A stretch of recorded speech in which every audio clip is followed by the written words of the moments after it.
If you want an engine to last, a timing belt has no business running in oil, period. But for some reason, lots of manufacturers are still doing exactly that. Look, when VW developed this 1.6 TDI engine, they promised it would save you some bucks a year in fuel. That's their biggest selling point, a whole whopping 1% fuel savings. Congratulations. But what they don't tell you is that you're looking at thousands in repair costs when this thing fails. Here's the crazy part. Engineers have known for decades that rubber and oil don't mix. It's not rocket science, but I guess these engines aren't being designed by engineers anymore, but by execs and politicians. Let me show you what happens. Can you see this belt? Look how brittle this thing is.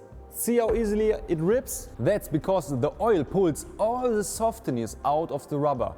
But wait, it gets worse. Even if your belt doesn't snap, you have got another massive problem. All that rubber debris ends up in your oil system. After we disassembled this oil pump intake, you will see all the black gunk that's broken down rubber. It doesn't just clog up your strainer, this stuff travels through your entire engine. And the worst part, the engine computer won't even warn you about it. By the time you notice something's wrong, it's usually game over for your engine.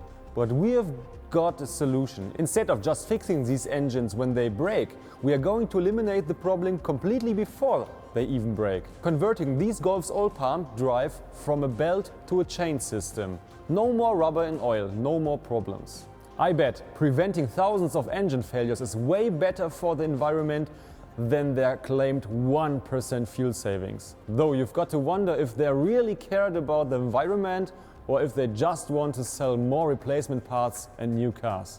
Alright, let's get to work. This conversion isn't super complicated. You've just removed the timing belt, the oil pan, the oil pump and the oil pump intake, and then we can change the belt for the oil pump against a timing chain.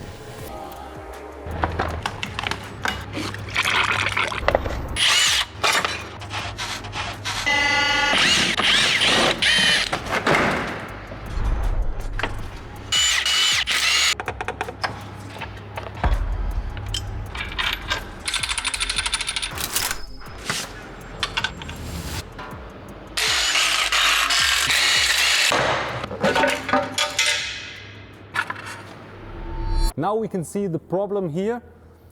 The timing belt is completely frayed and all these loose fibers have naturally ended up as abrasive debris in the oil pump intake.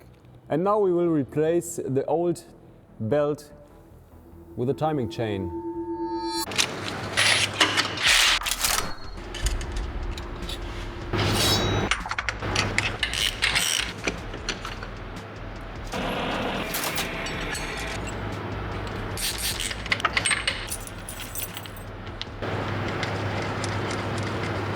The conversion is finished and it was pretty easy.